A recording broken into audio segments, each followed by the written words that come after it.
selamat berjumpa kembali. Hari ini kita mau bikin video cerita-cerita nih. Jadi hari ini nggak styling ya. Cerita-ceritanya untuk menjawab request dari teman Instagram kita sebenarnya. Kita dapat request untuk menceritakan perjalanan Ageng Batik atau Ibu Nani. Gimana kok dari kolektor bisa sampai menjadi bisnis batik nih tuh. Terus sekalian karena sudah bikin video nih ya, kita tambahin aja sekalian tentang perkembangannya nih Ageng Batik di tengah pandemi bagaimana, lalu harapannya nanti ke depannya bagaimana tuh. Jadi langsung aja nih ya, Mam, kita ceritakan gimana sih kok Mami ini bisa koleksi batik. Ya, saya sebetulnya sejak kanak-kanak saya ini sudah mengenal batik karena nenek saya yang biasa saya panggil Mak itu seorang peranaan. Jadi kesehariannya itu memakai kain batik dan kebaya. Jadi saya setiap hari itu melihat nenek saya ini selalu rapi berbatik dengan serasi menurut saya antara kain batiknya dan kebayanya. Jadi saya diam-diam sudah mulai suka dengan batik. Tapi waktu itu kesukaan saya itu cuma sekedar batik ini enak dibuat selimutan. Karena saya kalau datang ke rumah nenek saya kepingin numpang untuk tidur siang, saya selalu nyari kain batiknya dia untuk saya buat sebagai penutup badan. Dan dengan berjalannya waktu saya nggak terasa, saya memang suka dengan batik. Karena sekitar tahun 80-an ya, waktu itu saya sudah pertengahan mungkin kuliah di arsitektur. Itu saya secara tidak sengaja itu saya setiap kali kuliah atau saya pergi kemana saja, saya selalu mengenakan baju batik. Karena saya memang benar-benar suka dengan batik. Dan kebetulan di arsitektur itu kan belajar tentang desain ya. Jadi saya itu melihat batik itu sesuatu gitu, sesuatu desain yang unik. Saya suka dengan goresan-goresannya atau apa ya, meliuk-liuknya itu saya suka. Jadi mengandung sesuatu nilai seni bagi saya. Sekitar tahun 80-an saya sudah mulai kenal batik, saya sudah sering beli batik.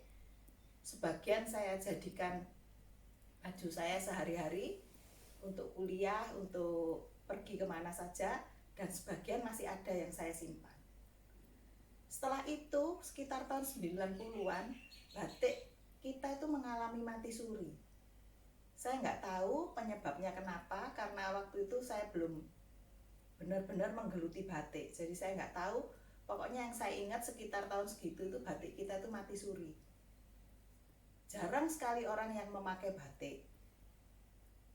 Dan batik yang ada itu bukan batik tulis, tetapi batik cetak atau tekstil motif batik atau yang disebut printing ya, batik printing. Terus kain yang dipakai juga kain mungkin sejenis rayon ya, karena bisa apa itu, gluyur-gluyur, bisa gluyur-gluyur gitu. Jadi menurut saya tidak rapi, kesannya itu seperti males gitu. Jadi makanya waktu itu batik itu banyak sekali dipakai sebagai daster dan baju rumah, dan saya itu tidak suka. Jadi waktu itu saya nggak pernah pakai batik sampai akhirnya tahun 2009 batik diakui oleh UNESCO sebagai warisan budaya Indonesia.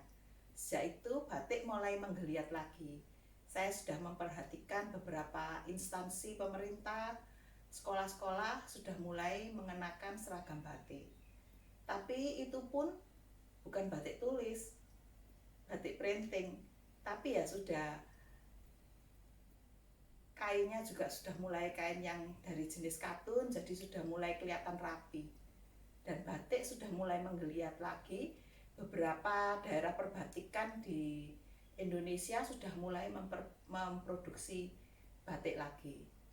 Nah, waktu tahun 2009 saya masih ada di luar negeri menjaga anak-anak saya dan menemani anak-anak saya yang masih sekolah. Tahun 2013 karena mereka sudah selesai dan sudah boleh ditinggal, saya pulang ke Indonesia, ke Surabaya, dan saya mulai mencari-cari apa ya yang bisa saya kerjakan. Tapi saya ingat kalau saya ini memang benar-benar senang batik. Dan waktu itu banyak berseliweran batik yang mengganggu iman saya. Jadi saya dan suami saya memang punya hobi yang sama. Suka jalan-jalan, terutama ke daerah pedesaan. Akhirnya sampailah saya ke daerah-daerah perbatikan ya, desa-desa yang memproduksi batik.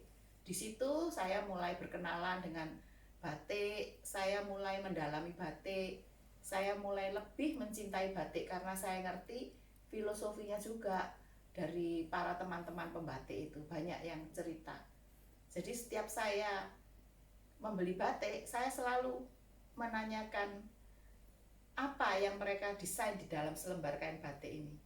Dan itulah yang membuat saya penasaran sampai koleksi saya membludak. nggak bisa saya hitung, nggak bisa saya hitung gitu. Akhirnya saya lama-lama juga punya perasaan sungkan juga ya sama sumber dana saya ini. Jadi akhirnya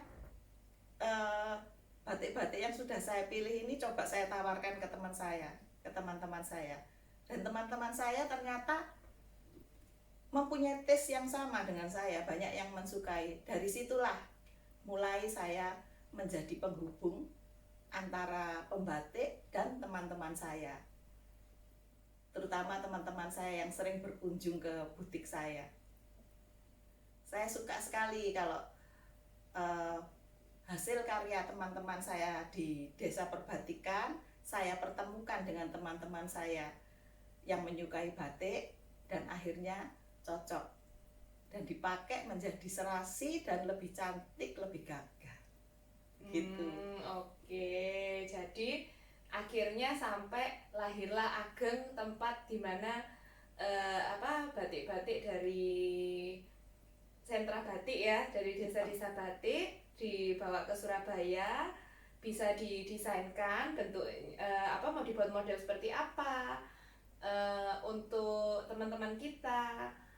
Tapi lebih rekomennya kalau nggak dipotong ya Mam ya. Iya. Karena batik ini kayak lukisan, jadi sayang cuma ada satu kayak batik tulis ini, nggak bisa lagi pasti bikin yang persis gitu. Bisanya paling kalau sarimbit itu mirip-mirip ya. Ya, kita sering itu memberi order kepada teman pembatik kita untuk dibuatkan sepasang, karena kan kita kalau pergi bersama pasangan kita, kalau batiknya nggak serasi gitu kan kurang elok ya dipandang. Itu nggak bisa persis sekali, mirip. Jadi makanya sayang sekali kalau sampai batik yang sudah jadi desain komplit ini dipotong-potong. Hatinya sakit ya Mam ya. Oke, jadi Ageng ini kan sarana untuk menyalurkan hobinya Mami, jalan-jalan, beli batik, sama dressing up teman-teman yang datang ke butik ya. Nah, tapi kan selama beberapa tahun ini nggak bisa tersalurkan nih, yang jalan-jalannya sama yang ketemu teman-temannya yang rame-rame gitu ya. Nah, itu jadi gimana nih di Ageng? Ya, karena selama pandemi ini kita semua ya, termasuk saya ini kan rasanya segala pergerakan kita terbatas dan dibatasi. Jadi kita harus mencari cara bagaimana supaya terutama saya bisa mempertemukan teman-teman saya pengrajin batik yang bisa memproduksi batik dengan teman-teman saya yang suka batik, mengkonsumsi batik. Jadi akhirnya beruntung saya mempunyai penerus saya ini yang melek teknologi. Jadi semua kita lakukan dengan online. Jadi kalau saya kepingin ketemu dengan pengrajin saya juga melalui online. Kita bisa video call, kita bisa ketemu, kita bisa mengungkapkan maksud dan desain apa yang kita butuhkan. Dan sekaligus kalau barangnya sudah jadi, kita bisa menyampaikan saya menyampaikan ke teman-teman saya melalui online juga. Apakah mereka berkenan dengan desain yang ada, dan kita juga untuk supaya bisa terus-terusan ketemu dengan teman untuk supaya bisa menyampaikan dan menyalurkan segala maksud tujuan kita biasanya membuat tutorial ya, Kristi ya. Iya. Kita membuat tutorial, kita membuat sajian-sajian tentang batik ini supaya bisa dikonsumsi dan dipakai dengan pantas dan enak. Iya, itu kangen juga sih karena kalau sebelum pandemi nih, kalau banyak teman-teman kita yang datang pilih-pilih batik kan. Ibu Nani nih biasa ya, kalau misalnya orangnya udah pengen, saya pengen dibikin dress kayak gini, wah hatinya dia sakit kalau mau dipotong kainnya. Dia pasti langsung ngajarin, ayo pakai aja kainnya, gampang kok, ini tinggal digini-giniin gitu. Nah, saya tuh waktu itu juga belum bisa pakai batik, jadi ya saya sekalian ikut-ikut belajar gitu di situ. Nah, karena nggak bisa mengajari secara langsung, jadi yaudah kita bikin aja video biar bisa ditonton kapan aja. Bagus untuk yang mau belajar caranya pakai batik. Nah, bagus untuk kita juga, jadi kita bisa inget ya mau ya. Oh, saya pernah bikin model gini, pernah bikin model gini gitu. Dan pakai batik itu kalau kita benar-benar mau berkreasi, kita nggak terkesan tua atau kuno ya.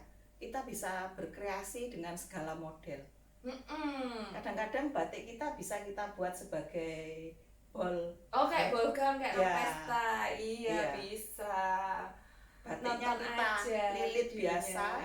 Untuk supaya mengembang kita pakai apa, Kristi? Petticoat. Iya, kita pakai petticoat sudah bisa mengembang seperti baju pesta.